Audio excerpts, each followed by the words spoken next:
আসসালামু আলাইকুম, আমি দীপা খন্দকার। রান্নার এক্সপার্ট থেকে আবারও চলে এলাম আপনাদের সামনে।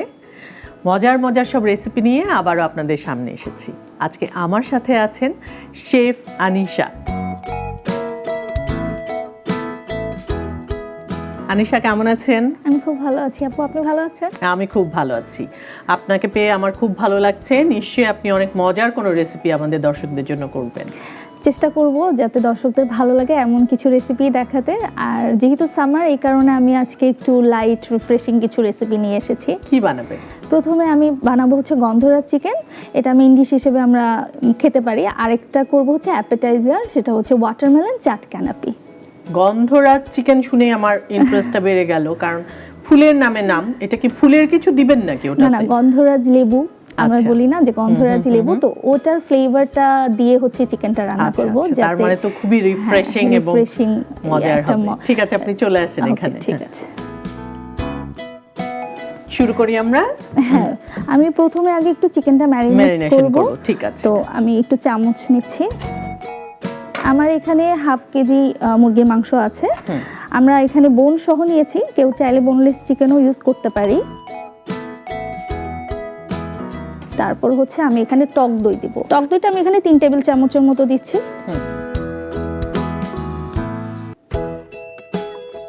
লবণ দিব স্বাদ মতো। লবণটা আপাতত আমি দিচ্ছি প্রায় হাফ চামচের একটু বেশি, পরে লাগলে আমরা আবার দিয়ে খেয়ে নেব। আর হচ্ছে এখানে গোলমরিচের গুঁড়া, সাদা গোলমরিচের গুঁড়াটা দিচ্ছি। আর দিব ধনিয়ার গুঁড়া। ধনিয়ার গুঁড়াটাও হাফ চা চামচের মতো দিচ্ছি। গরম মশলার গুঁড়া দিব, এটা হাফ চা চামচের একটু কম দিচ্ছি। এখন এটাকে ম্যারিনেট করে নিই। এদিকে কি আমি প্যানটা গরম করতে দিব? হ্যাঁ, প্যানটা গরম করে দিলে তো আমি এটাতে রান্না করব। হ্যাঁ, একটু ঝোল টাইপের হবে, তো একটু ডিপ কিছু নিচ্ছি। আর এটার ভিতরে এখন আমি যেটা করব, যেহেতু বললাম গন্ধরাজ চিকেন, গন্ধরাজ লেবুর রস যেটা, সেটা এখন আপাতত আমি হচ্ছে 2 চা চামচ দিচ্ছি। বাকিটা পরে রান্নার লাস্টে একটু দিব, কারণ যাতে এটার যে ফ্লেভারটা, রিফ্রেশিং ফ্লেভারটা আমরা আরো ভালো পাই। হ্যাঁ,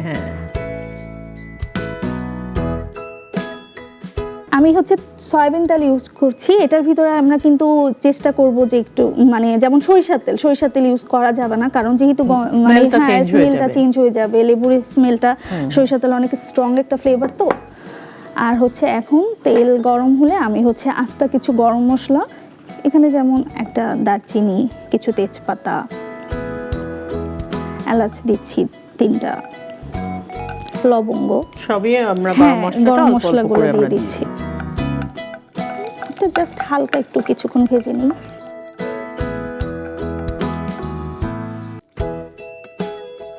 এখন এখানে আমার পেঁয়াজ বাটা আছে 1/4 কাপের মতো, পুরোটাই দিয়ে দিচ্ছি আমি। আচ্ছা,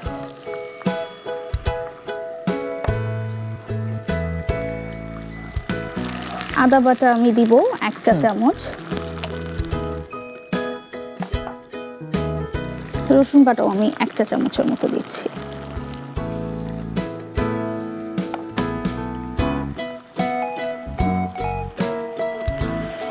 কিছুক্ষণ একটু ভেজে নিব, একটু পানিও দিব, পানি দিয়ে এটা কষানো হোক, ততক্ষণ আমাদের চিকেনটাও ম্যারিনেট হচ্ছে। কেউ যদি চায় চিকেনটা যদি আর একটু বেশিক্ষণ ম্যারিনেট করে রাখতে পারি তাহলে আরো ভালো। আমরা এখানে আর কোনো মশলা দিচ্ছি এখন না, এখানে আপাতত এখন আর কোনো মশলা দিব না, একটু সামান্য একটু পানি। আমাদের বাঙালি তো আসলে ভাত তরকারি ডাল ছাড়া হয় না, তো আর গরমের দিনে একটু যদি হালকা কোনো তরকারি হয় খুব বেশি মশলা ছাড়া, তাহলে হজমেও ভালো লাগে, খেতেও ভালো লাগে। তো আমি এই জন্য এটা খুব কম মশলাতে একটু হালকা একটু কারি টাইপের কিছু করতে চাচ্ছি। মশলার কাঁচা ভাবটা চলে যাওয়া পর্যন্ত জাস্ট রান্না করব আমরা। আনিশা, প্রফেশনালি কোথায় আছেন? আমি হচ্ছে ইউনিক রেজেন্সি হোটেল, যেটা সেখানে ছিলাম কিছুদিন, কিন্তু আমার এখন বর্তমানে আমি নিজের একটা এজেন্সি খুলেছি যেখানে আমি রেস্টুরেন্ট কনসালটেন্সি করি। এটা প্রায় 1 বছরের মতন হয়ে গিয়েছে। ওইটাতে ভালো লাগছে।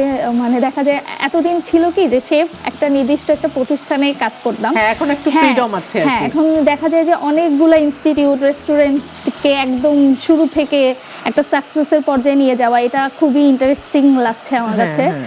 অনেকগুলো ব্র্যান্ডের সাথে দেখা যায় কাজ করি, ওদের একদম কিচেন সেট আপ থেকে শুরু করে ওদের ডিজিটাল মিডিয়ার যে কাজগুলো থাকে, ওদের মেনু ঠিক করা, একটা রেস্টুরেন্টের তো প্রপার একটা পুরা সেট আপ লাগে, ওই কনসালটেন্সি একটা ফার্ম আপাতত সেটা করছি।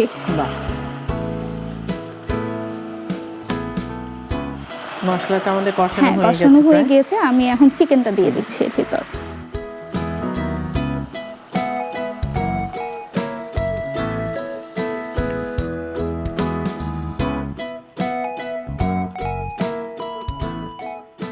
আমরা কি ঢেকে দিব? হ্যাঁ, এখন ঢেকে মাংসটা সিদ্ধ হওয়া পর্যন্ত রান্না করব। ঠিক আছে, এটা আমরা ঢেকে দিলাম। এটা এখন মাংস সেদ্ধ হতে যতটুকু সময় লাগে আমরা ততক্ষণ অপেক্ষা করব।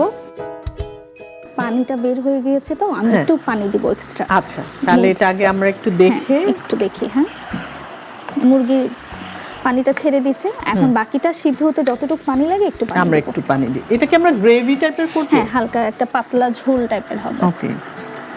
হ্যাঁ, এখন আমরা এটাতে একটু লেবু পাতাগুলো দিয়ে দিই।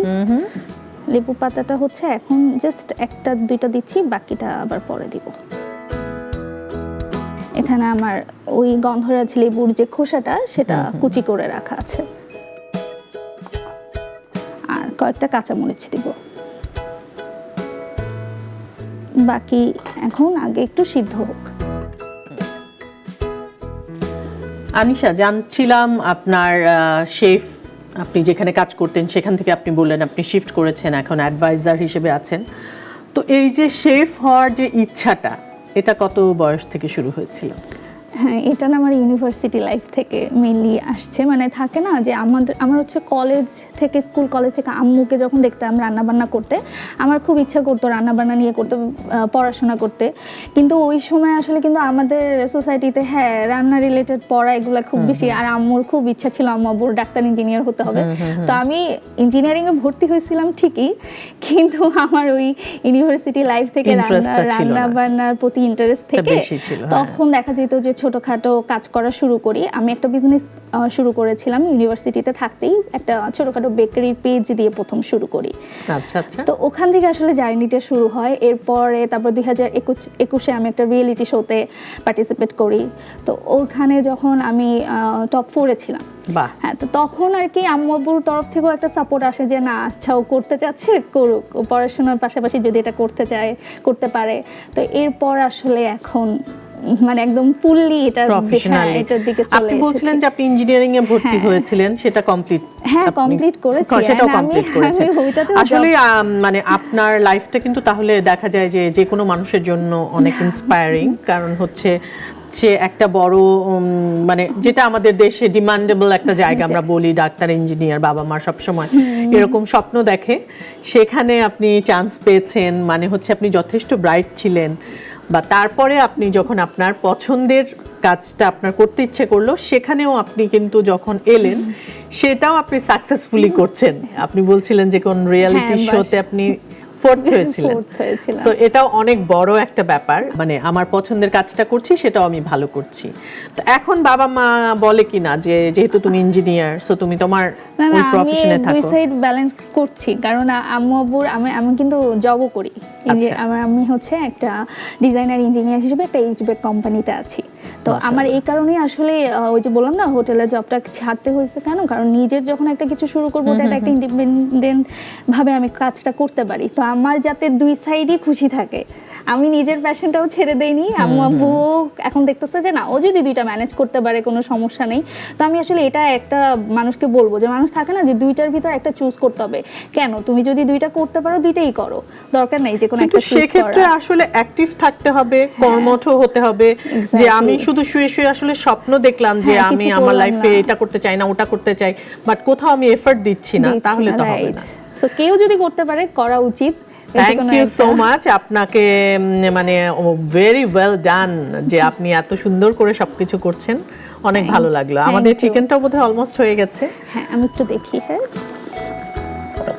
আমরা তো এটা পাতলা ঝোল রাখবো, সেরকমই বলেছিলাম। এখন এটা ঢাকা ছাড়াই আমি একটু পানিটা শুকিয়ে আসুক হালকা একটু।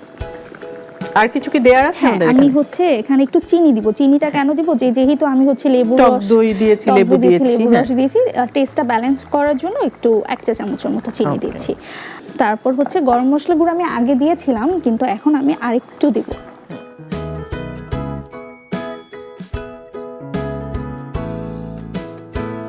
আপু আমার চিকেনটাও সিদ্ধ হয়ে এসছে, এন্ড আমি যেটা চাচ্ছিলাম যে একটা পাতলা ঝোল টাইপের হবে, ওই কনসিস্টেন্সিটাও ঠিক আছে। আমি এখন সার্ভিং ডিশটা নিয়ে আসি, যেটাতে সার্ভ করব। চুলাটা আমরা বন্ধ করে দিই।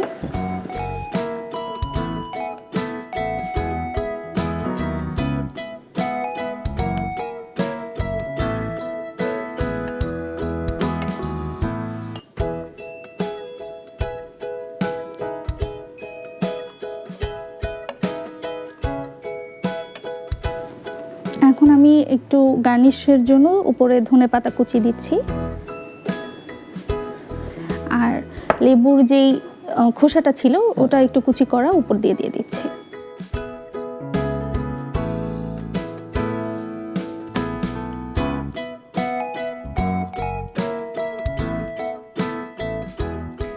আপু তৈরি হয়ে গেল আমার গন্ধরাজ chicken. Thank you so much. দর্শক, মজাদার গন্ধরাজ চিকেন তৈরি হয়ে গেল।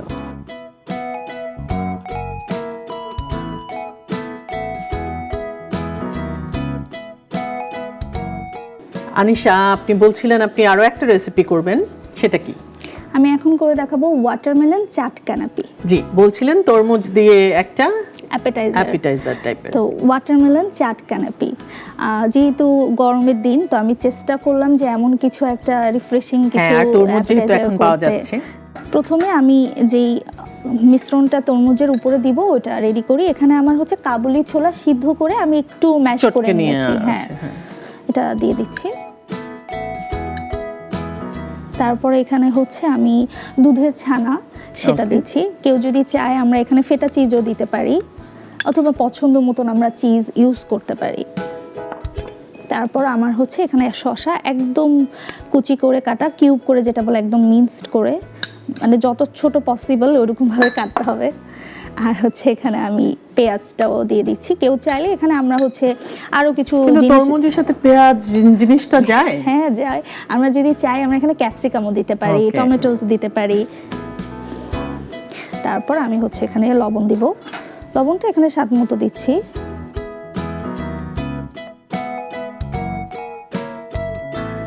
তারপর দিব হচ্ছে গোলমরিচের গুঁড়া। তরমুজ কিন্তু স্যালাডেও অনেকে খায়। তারপর হচ্ছে আমি দিব চিনি।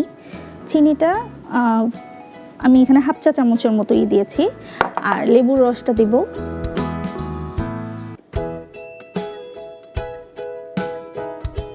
আর হচ্ছে এখানে আমি চাট মশলা দিচ্ছি, যেহেতু বললাম চাট ক্যানাপি। তো আর হচ্ছে এখানে যদি আমরা চাই আমরা তেঁতুলের রসও দিতে পারি। তো এটাকে এখন মিক্স করে নিব।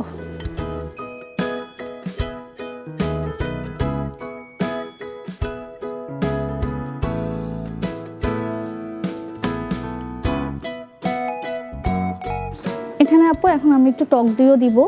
2 টেবিল চামচের মতো টক দই দিচ্ছি।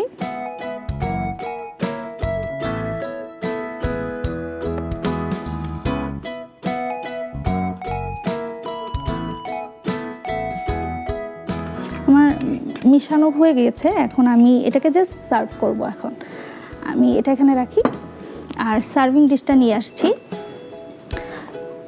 তরমুজ হচ্ছে আমি আগে থেকে কেটে রেখেছি 4 কোনা করে। কেউ আমরা নিজেদের পছন্দ মতন সাইজ করতে পারি, কেউ গোল করতে পারি।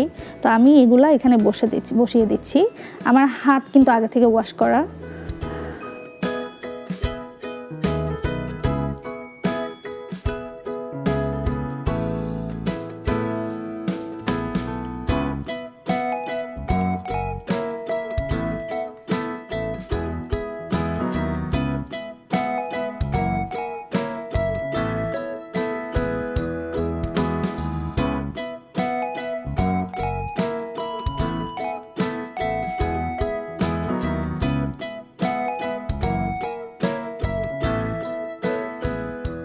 আমাদের যে কোনো দাওয়াতে আমরা চাইলে কিন্তু এটা অ্যাপেটাইজার হিসেবে ইউজ করতে পারি। দেখা যায় যে মেইন ডিশে তো অনেক একটু হ্যাভি খাবার খায়, তো অ্যাপেটাইজারটা যদি একটু লাইট কিছু দিয়ে শুরু করি, লাইট প্লাস হচ্ছে একটা সুন্দর ডেকোরেটিভ একটা জিনিস করাই যায়।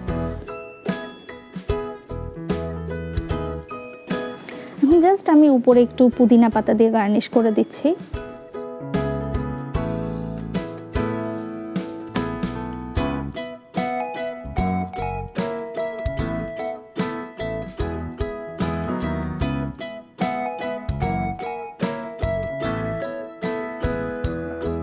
খুব সহজেই কিন্তু তৈরি হয়ে যায়। তো আপু আমার ready watermelon chaat canape. Thank you so much. Watermelon chaat ক্যানাপিও তৈরি হয়ে গেল। আনিশা, অনেক অনেক ধন্যবাদ আপনাকে, এত সুন্দর মজাদার দুটো রেসিপি আপনি আমাদের দর্শকের সাথে শেয়ার করলেন। আপনাকেও ধন্যবাদ আপু আমাকে এখানে ইনভাইট করার জন্য। আমার খুবই ভালো লাগলো আপনার সাথে একসাথে গল্প করতে করতে রান্না করতে, আর নিজের লাইফের একটা স্টোরিও আপনাকে শোনালাম। Thank you so much. দর্শক, এই ছিল আমাদের আজকের আয়োজন। দেখা হবে আগামী পর্বে নতুন কোনো রেসিপি এবং নতুন কোনো অতিথিকে নিয়ে। সে পর্যন্ত সবাই ভালো থাকবেন, সুস্থ থাকবেন, সুন্দর থাকবেন, আর অবশ্যই রান্নার এক্সপার্টের সাথেই থাকবেন।